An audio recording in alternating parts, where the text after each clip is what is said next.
नमस्कार दोस्तों, मैं हूं तुषार गौतम और आपका हमारे इजी सॉल्यूशन क्लासेस में एक बार फिर से स्वागत है।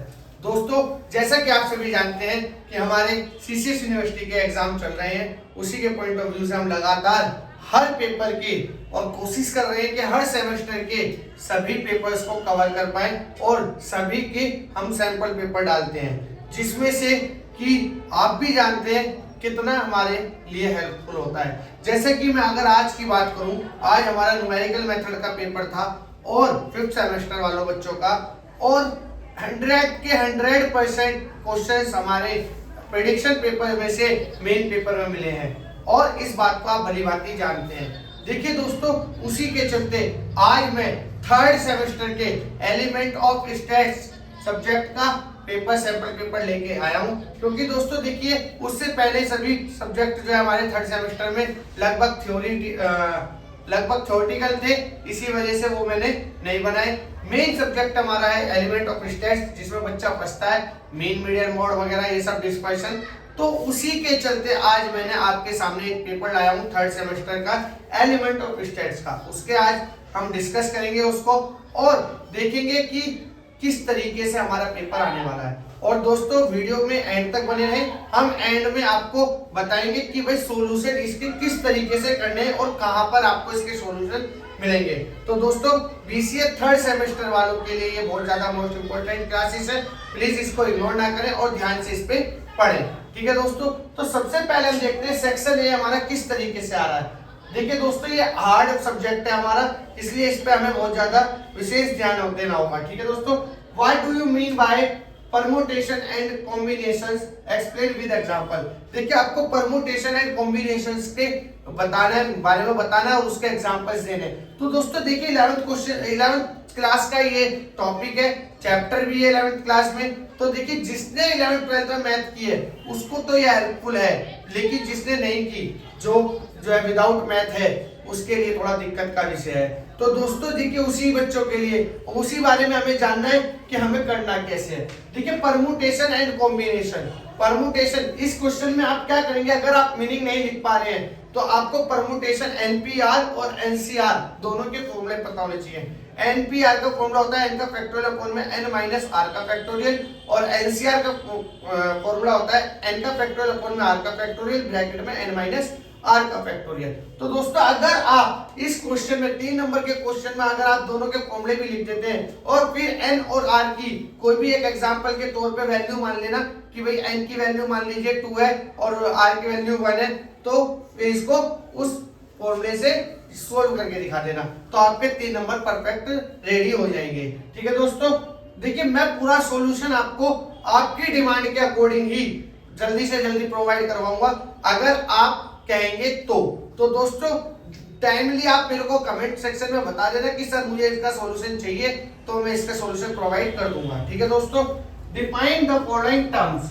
आपको कुछ फॉलोइंग टर्म्स दी हुई हैं, उनको आपको डिफाइन करना है। जैसे union and intersection of event. देखिए, कोई भी इवेंट है उसमें यूनियन का महत्व क्या है और इवेंट इंटरसेक्शन क्या है। जैसे यूनियन को हम यू से डिफाइन करते हैं और इंटरसेक्शन को उल्टा यू से। ठीक है, तो वह हमारे उनको बताना है। Mutually exclusive and independent event क्या है। ठीक है, स्पेसिफिकेशन लिमिट को पूरा कर दे रहा हूं। Specification limit and tolerance limit. Tolerance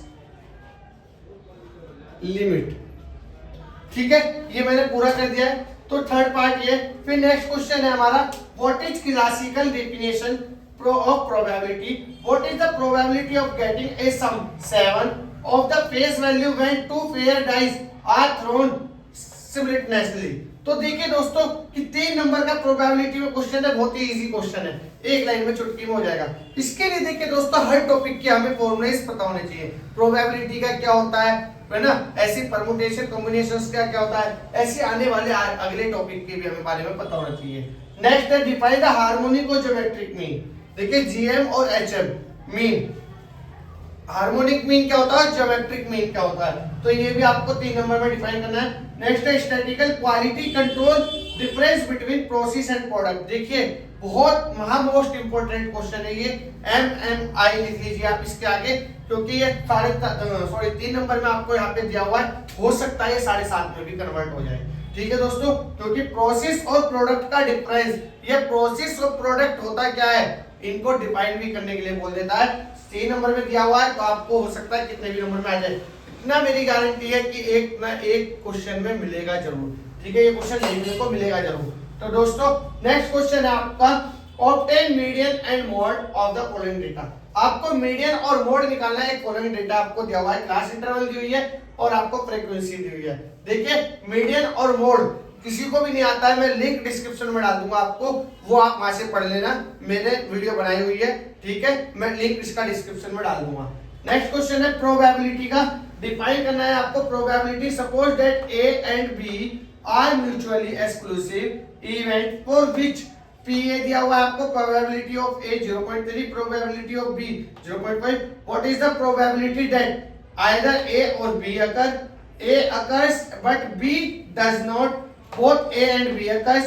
ठीक है दोस्तों, तो देखिए बहुत इजी क्वेश्चन है, आपको पढ़ना पड़ेगा थोड़ा सा, आपको टॉपिक्स क्लियर होंगे तो मैं बता रहा हूं कि बहुत इजी क्वेश्चन है ये। ठीक है, नेक्स्ट क्वेश्चन है discuss the various measures of dispersion with their merit and demerit. तो मेजर ऑफ डिस्पर्शन के बारे में आपको थ्योरेटिकल आ गया है। तो दोस्तों देखिए सेंट्रल टेंडेंसी या स्टैट्स, एलिमेंट ऑफ स्टैट या स्टैटिस्टिक्स, आपको ये डिफाइन करने के लिए आ सकते हैं। ये सब चीजें 7.5 नंबर में थ्योरेटिकल भी आ सकते हैं। ठीक है दोस्तों, मीन मीडियन मोड डिफाइन करने के लिए भी आ सकते हैं, एग्जांपल भी आ सकता है। अगर इस तरीके के क्वेश्चंस आपके पास थ्योरी में आ जाते हैं तो आप इसको कैसे करेंगे, आप एक एग्जांपल लेंगे अपने आप, जैसे मान लीजिए आपको मीन मीडियन मोड आ गया है थ्योरी में, ठीक है, एग्जांपल नहीं है, तो आप क्या करेंगे, कोई भी एक डेटा लेंगे अपने आप और उसको मीन मीडियन मोड के फॉर्मूले से सोल्व करके दिखा देंगे, तो वो इक्विवेलेंट होगा थ्योरेटिकल के। ठीक है दोस्तों, ये ऐसा कब करना है, जब आप थ्योरी नहीं कर पाएंगे, क्योंकि 7.5 नंबर का अगर मीन मीडियन मोड का मीनिंग पूछ लिया 7.5 नंबर में और थोड़ा सा उसके फीचर्स वगैरह के बारे में बात कर ली, तो आप उसमें एग्जांपल के तौर पे फॉर्मूला वगैरह ये सब भी बनाएंगे, तो 7.5 में से 6-7 नंबर आराम से मिल जाएंगे अगर आप बिल्कुल ठीक करते हैं। तो दोस्तों देखिए, आप ये ना सोचिए कि मैं थ्योरी दी है तो हम इसमें न्यूमेरिकल कैसे करें, तो आपको करना होगा वहां पे भी, क्योंकि क्वेश्चन को आपको ऐसा बनाना है जैसा आपको आता है। ठीक है ना, क्वेश्चन को आप उस लेवल पे ले आओ जिस लेवल का आपको आंसर आता हो। तो दोस्तों जरूरी नहीं है हर बार हमारे अकॉर्डिंग ही सब कुछ हो, तो ठीक है, कुछ कुछ हम उसको अपने अकॉर्डिंग जबरदस्ती भी करते हैं। ठीक है, अगर वो थ्योरी पूछ रहा है, मुझे तो न्यूमेरिकल आता है भाई, लो न्यूमेरिकल लिख रहा हूँ। अगर वो न्यूमेरिकल पूछ रहा है, मुझे तो थ्योरी आती है, लो मैं थ्योरी लिख रहा हूँ, क्योंकि खाली छोड़ने पर मिलेगा 0। ठीक है, कुछ करने पर कुछ मिल जाएगा। ठीक है दोस्तों, सेक्शन सी फिर क्या है, what do you mean by classification and tabular. देखिए classification and tabular, explain also discuss the difference, इन दोनों का डिफरेंस पूछ लिया है और क्या होते हैं ये सब पूछ लिया है। नेक्स्ट क्वेश्चन है calculate mean deviation and standard deviation. देखिए मीन डेविएशन और स्टैंडर्ड डेविएशन आपसे पूछा हुआ है इस क्वेश्चन में, हो सकता है आपसे, देखिए और क्या क्या पूछ सकता है, यहाँ पे वेरिएंस पूछ सकता है, वेरिएंस पूछ सकता है, और क्या पूछ सकता है, हाँ एक क्वेश्चन आता है बेटा रेंज, रेंज का मेरा इसमें है नहीं, ठीक है, क्योंकि सारे क्वेश्चन मैं इसमें दे दूंगा तो फिर बचेगा ही क्या। ठीक है, तो यहाँ तो बहुत सिलेक्टेड चीज दी हुई है। ठीक है दोस्तों, तो यहाँ पर आपको वेरिएशन भी आना चाहिए। ठीक है, नेक्स्ट क्वेश्चन है हमारा मीडियन निकालना है आपको। देखिए मीडियन 2 बार आ गया, तो हो सकता है या मीन और मोड दे दे, यहाँ पे मीडियन और क्वार्टाइल डेविएशन दे दे, क्योंकि ये और ये क्वार्टाइल डेविएशन में Q1 और Q3 निकलते हैं और वो बिल्कुल मीडियन की तरह ही होता है। तो दोस्तों इसीलिए ये मीडियन क्वार्टाइल के साथ दिया हुआ है। ठीक है, इसमें क्वार्टाइल डेविएशन निकालना है। यहाँ पर mutually exclusive event, independent event के बारे में बताना है, और एक क्वेश्चन आपको प्रोबेबिलिटी का, जो कि एन परम्यूटेशन कॉम्बिनेशन का है, प्रोबेबिलिटी का है, एनपीआर और एनसीआर लग के ये क्वेश्चन होगा, ये वाला बहुत इजी है। ठीक है दोस्तों, इन सबके मैं आपको, मैं बार बार बोल रहा हूँ कि सॉल्यूशन जब भी प्रोवाइड करूंगा जब आप मेरे से मांगेंगे, क्योंकि दोस्तों होता क्या है कि आप लास्ट मोमेंट पर पढ़ते हैं और आपके पास इतना टाइम नहीं होता कि आप उसके सॉल्यूशन पे मेरा इंतजार करें सॉल्यूशन के लिए, तो आप क्या करते हैं, खुद भी अपने आप से मेहनत करके उस चीज को क्लियर कर लेते हैं। तो दोस्तों अगर आपको इसकी वीडियो के सॉल्यूशन चाहिए तो आप मेरे को टाइमली बता देना, जिससे कि, क्योंकि मुझे भी बनाने पड़ता है, बनाने के बाद फिर एडिटिंग और फिर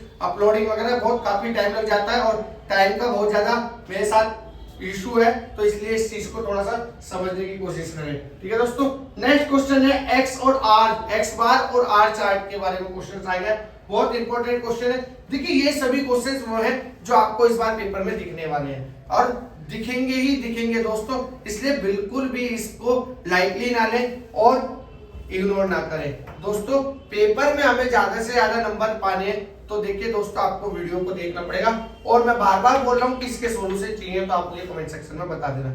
ठीक है दोस्तों, ठीक है, आज की वीडियो में हमने देखा कि भाई बीसीए थर्ड सेमेस्टर के एलिमेंट ऑफ स्टैट्स जो कि हमारा कल हमारा किस चीज का है, तो जो जब भी होगा तो आप उसकी तैयारी कर लीजिए अभी से, क्योंकि कल हमारा मे बी इकोनॉमिक का है। ठीक है, तो बिजनेस इकोनॉमिक्स के बाद ये आपको परसों होगा, तो 11 या 12 तारीख को ये पेपर है, तो जब भी आप इसकी तैयारी कर लीजिए। ठीक है दोस्तों, आज की वीडियो में सिर्फ इतना ही, मिलते हैं बहुत जल्द, जब तक के लिए जय हिंद एंड जय भारत।